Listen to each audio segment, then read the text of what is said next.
ಕೇವಲ 150 ರೂಪಾಯಿಗಳಲ್ಲಿ ನಿಮ್ಮ ಗಾಡಿಯಲ್ಲಿರುವ ಫೇಡ್ ಆದ ಬ್ಲಾಕ್ ಪ್ಲಾಸ್ಟಿಕ್ಗಳೇನಿದೆ ಅದನ್ನ ಕಂಪ್ಲೀಟ್ ಆಗಿ ರೀಸ್ಟೋರ್ ಮಾಡುವ ಸೀಕ್ರೆಟ್ ಟ್ರಿಕ್ ಇಲ್ಲಿದೆ. ಮಿಸ್ ಮಾಡದೆ ನೋಡಿ.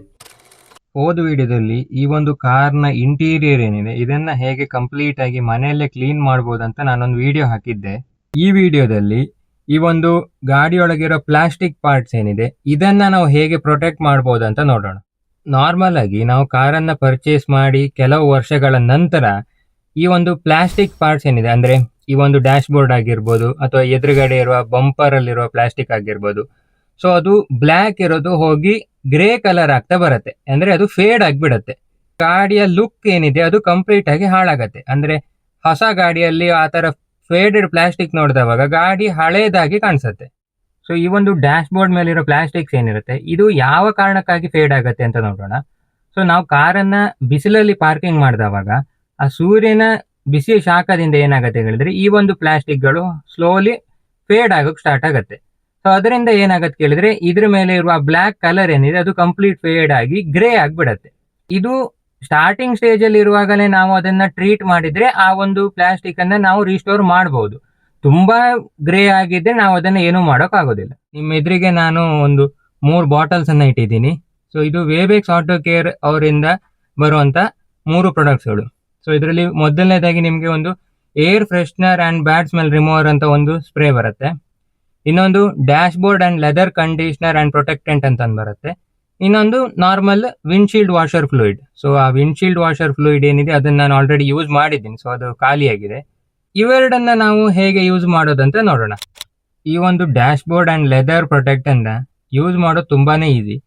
ಸಿಂಪಲ್ ಆಗಿ ಈ ಒಂದು ಲಿಕ್ವಿಡ್ ಅನ್ನ ಈ ರೀತಿಯಾದ ಸ್ಪಂಜ್ ಅಪ್ಲಿಕೇಟರ್ ಪ್ಯಾಡ್, ನಿಮ್ ಕೇಸ್ ನಿಮ್ಮ ಹತ್ರ ಈ ಒಂದು ಸ್ಪಂಜ್ ಅಪ್ಲಿಕೇಟರ್ ಪ್ಯಾಡ್ ಇಲ್ಲ ಅಂದ್ರೆ ನೀವು ನಾರ್ಮಲ್ ಬಟ್ಟೆ ಸಹ ತಗೊಳ್ಬಹುದು.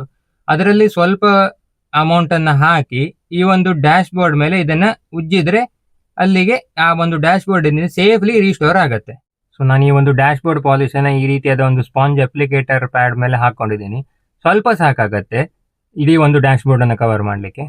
ಸೊ ಈ ರೀತಿಯಾಗಿ ಸಿಂಪಲ್ ಆಗಿ ಇದನ್ನ ಒಂದು ರೌಂಡ್ ಪ್ಯಾಟರ್ನ್ ಅಲ್ಲಿ ನೀವು ಇಡೀ ಡ್ಯಾಶ್ ಬೋರ್ಡ್ಗೆ ಅಪ್ಲೈ ಮಾಡಿ 1 ನಿಮಿಷ ಬಿಟ್ಟು ಒಂದು ಕ್ಲೀನ್ ಮೈಕ್ರೋಫೈಬರ್ ಟವಲ್ ಏನಿರುತ್ತೆ ಅದರಲ್ಲಿ ನೀವು ಇದನ್ನ ಒರೆಸಿದ್ರೆ ಈ ಒಂದು ಡ್ಯಾಶ್ ಬೋರ್ಡ್ ಏನಿರುತ್ತೆ ಕಂಪ್ಲೀಟ್ ಆಗಿ ಬ್ಲ್ಯಾಕ್ ಆಗಿರುತ್ತೆ.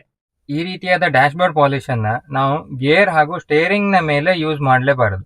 ಯಾಕಂದ್ರೆ ಯೂಸ್ ಮಾಡಿದ್ರೆ ಆ ಒಂದು ಸ್ಟೇರಿಂಗ್ ಹಾಗೂ ಗೇರ್ ಏನಿದೆ ಅದು ತುಂಬಾ ನೈಸ್ ಆಗಿ ನಮ್ಮ ಕೈಗೆ ಗ್ರಿಪ್ ಕಮ್ಮಿ ಕೊಡುತ್ತೆ. ಈ ರೀತಿಯಾದ ಪಾಲಿಶ್ ಅನ್ನ ನಾವು ಡ್ಯಾಶ್ ಬೋರ್ಡ್ ಮೇಲೆ ಆದಷ್ಟು ಕಮ್ಮಿ ಯೂಸ್ ಮಾಡಬೇಕಾಗತ್ತೆ. ಯಾಕಂದ್ರೆ ಜಾಸ್ತಿ ಯೂಸ್ ಮಾಡಿದ್ರೆ ಆ ಒಂದು ಡ್ಯಾಶ್ ಬೋರ್ಡ್ ಏನಿದೆ ಅದು ಕಂಪ್ಲೀಟ್ ಶೈನ್ ಆಗಿ ಮಧ್ಯಾಹ್ನದ ಹೊತ್ತಿಗೆ ಡ್ರೈವಿಂಗ್ ಮಾಡುವಾಗ ಗ್ಲಾಸ್ ನಲ್ಲಿ ರಿಫ್ಲೆಕ್ಟ್ ಹೊಡೆದು ನಮಗೆ ಡ್ರೈವಿಂಗಿಗೆ ತೊಂದರೆ ಕೊಡುತ್ತೆ. ಸೊ ಈ ಒಂದು ಡ್ಯಾಶ್ ಬೋರ್ಡ್ ಪಾಲಿಶ್ ಅನ್ನ ನಿಮ್ಮ ಗಾಡಿ ಒಳಗೆ ಕಾಣಿಸ್ತಿರೋ ಎಲ್ಲ ಬ್ಲ್ಯಾಕ್ ಪ್ಲಾಸ್ಟಿಕ್ ಗಳಿಗೆ ಮಾತ್ರ ಯೂಸ್ ಮಾಡಬೇಕಾಗತ್ತೆ. ಸೊ ಯಾವುದೇ ರೀತಿಯ ಮೆಟಲ್ಗೆ ಯೂಸ್ ಮಾಡಬಾರ್ದು. ಸೊ ಈ ರೀತಿಯಾದ ಡೋರ್ ಮೇಲೆ ಇರೋ ಪ್ಲಾಸ್ಟಿಕ್ ಆಗಿರ್ಬೋದು, ಡ್ಯಾಶ್ ಬೋರ್ಡ್ ಮೇಲೆ ಪ್ಲಾಸ್ಟಿಕ್ ಆಗಿರ್ಬೋದು, ಅಥವಾ ಸ್ಟೇರಿಂಗ್ ನ ಕೆಳಗಡೆ ಇರುವ ಈ ಒಂದು ಪ್ಲಾಸ್ಟಿಕ್ ಆಗಿರ್ಬೋದು, ಅಥವಾ ಈ ಒಂದು ಮಿರರ್ ನ ಕವರ್ ಪ್ಲಾಸ್ಟಿಕ್ ಆಗಿರ್ಬೋದು. ಇನ್ ಕೇಸ್ ನಿಮ್ಮ ಗಾಡಿಯ ಡೋರ್ ಪ್ಯಾಡ್ ಅನ್ನೋದು ಬ್ಲ್ಯಾಕ್ ಆಗಿದ್ರೆ ಅದಕ್ಕೆ ಸಹ ನೀವು ಯೂಸ್ ಮಾಡಬಹುದು. ನೆಕ್ಸ್ಟ್ ಈ ಒಂದು ಡ್ಯಾಶ್ ಬೋರ್ಡ್ ಪಾಲಿಶ್ ಏನಿದೆ ಇದನ್ನ ನಾವು ಸೀಟ್ ಮೇಲೆ ಸಹ ಯೂಸ್ ಮಾಡಬಹುದು. ಯಾಕಂದ್ರೆ ಅದು ಲೆದರ್ ಕಂಡೀಷನರ್ ಸಹ ಆಗಿರುತ್ತೆ. ಸೊ ಇನ್ ಕೇಸ್ ನಿಮ್ಮ ಗಾಡಿಯಲ್ಲಿ ಲೆದರ್ ಸೀಟ್ಸ್ ಇದ್ದೆ ನೀವು ಅಲ್ಲಿ ಸಹ ಇದನ್ನ ಯೂಸ್ ಮಾಡಬಹುದು. ಸೊ ಈ ತರ ಮಾಡೋದ್ರಿಂದ ಏನಾಗುತ್ತೆ, ನಿಮ್ಮ ಸೀಟ್ ಮೇಲಿರೋ ಲೆದರ್ ಏನಾಗಿರುತ್ತೆ ಅದು ಮಾಯಿಶ್ಚರ್ ಕಂಟೆಂಟ್ ಜಾಸ್ತಿ ಹಿಡಿದಿಟ್ಕೊಂಡು ತುಂಬಾ ವರ್ಷಗಳ ಕಾಲ ಕ್ಲೀನ್ ಆಗಿ ಹಾಗೆ ಯಾವುದೇ ರೀತಿಯ ಡ್ಯಾಮೇಜ್ ಇಲ್ಲದೆ ಉಳಿಯುತ್ತೆ. ಈ ಒಂದು ಡ್ಯಾಶ್ ಬೋರ್ಡ್ ಪಾಲಿಶ್ ಅನ್ನ ನೀವು ಈ ರೀತಿಯಾದ ಗಾಡಿಯ ಹೊರಗಡೆ ಇರುವ ಗಾಡಿಯ ರೂಫ್ ರೇಲ್ಸ್ ಗೆ ಸಹ ನೀವು ಯೂಸ್ ಮಾಡಬಹುದು. ಸೊ ರೂಫ್ ರೇಲ್ಸ್ ಅಲ್ಲಿ ಈ ರೀತಿಯಾದ ಪ್ಲಾಸ್ಟಿಕ್ ಪಾರ್ಟ್ ಗಳು ಫೇಡ್ ಆಗಿದ್ರೆ ನೀವು ಇಲ್ಲಿ ಸಹ ಯೂಸ್ ಮಾಡಬಹುದು. ಹಾಗೆ ಈ ರೀತಿಯಾದ ಮಿರರ್ ನ ಹತ್ತಿರ ಇರೋ ಈ ಒಂದು ಪ್ಲಾಸ್ಟಿಕ್ ಪಾರ್ಟ್ ಗೆ ಸಹ ನೀವು ಯೂಸ್ ಮಾಡಬಹುದು. ಈ ಒಂದು ಗಾಡಿಯ ಮಡ್ ಫ್ಲಾಪ್ ಗೆ ಸಹ ನೀವು ಯೂಸ್ ಮಾಡಬಹುದು ಕ್ಲೀನ್ ಮಾಡಿಕೊಂಡು. ಇನ್ ಕೇಸ್ ನಿಮ್ಮ ಗಾಡಿಯ ಡೋರ್ ಮೇಲೆ ಇಲ್ಲಿ ಒಂದು ಬ್ಲ್ಯಾಕ್ ಪ್ಲಾಸ್ಟಿಕ್ ಸ್ಟ್ರಿಪ್ ಇದೆ, ಅಂದ್ರೆ ಡೋರ್ ಕ್ಲೈಂಡಿಂಗ್ ಅಂತ ಏನ್ ಕರಿತೀವಿ, ಅದಿದ್ರೆ ಅಲ್ಲಿ ಸಹ ನೀವು ಯೂಸ್ ಮಾಡಬಹುದು.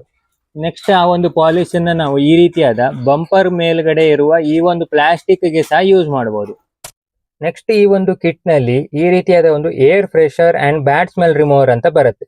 ಸೊ ನಾರ್ಮಲ್ ಆಗಿ ಮಳೆಗಾಲದಲ್ಲಿ ನಾವು ಗಾಡಿಯನ್ನ ಎಲ್ಲಾದ್ರೂ ತಗೊಂಡೋಗಿ ತಂದಿಟ್ಟಾಗ ಗಾಡಿ ಒಳಗೆ ಒಂದು ರೀತಿಯಾದ ಸ್ಮೆಲ್ಗಳಿರುತ್ತೆ. ಸೊ ಈ ರೀತಿಯಾದ ಒಂದು ಸ್ಪ್ರೇ ಯೂಸ್ ಮಾಡೋದ್ರಿಂದ ಗಾಡಿ ಒಳಗಿರುವ ಗಾಳಿ ಏನಿರುತ್ತೆ ಅದು ಫ್ರೆಶ್ ಆಗಿ ಒಳ್ಳೆ ಸ್ಮೆಲ್ ಬರುತ್ತೆ. ಹಾಗೆ ಯಾವುದೇ ರೀತಿಯ ಕೆಟ್ಟ ಸ್ಮೆಲ್ಗಳಿದ್ರೆ ಈ ಒಂದು ಸ್ಪ್ರೇ ಅದನ್ನ ತೆಗೆಯುತ್ತೆ. ನೆಕ್ಸ್ಟ್ ಈ ಒಂದು ಕಿಟ್ ನಲ್ಲಿ ಈ ರೀತಿಯಾದ ವಿಂಡ್ಶೀಲ್ಡ್ ವಾಷರ್ ಫ್ಲೂಯಿಡ್ ಕಾನ್ಸಂಟ್ರೇಟ್ ಅಂತ ಒಂದು ಬಾಟಲ್ ಸಿಗುತ್ತೆ.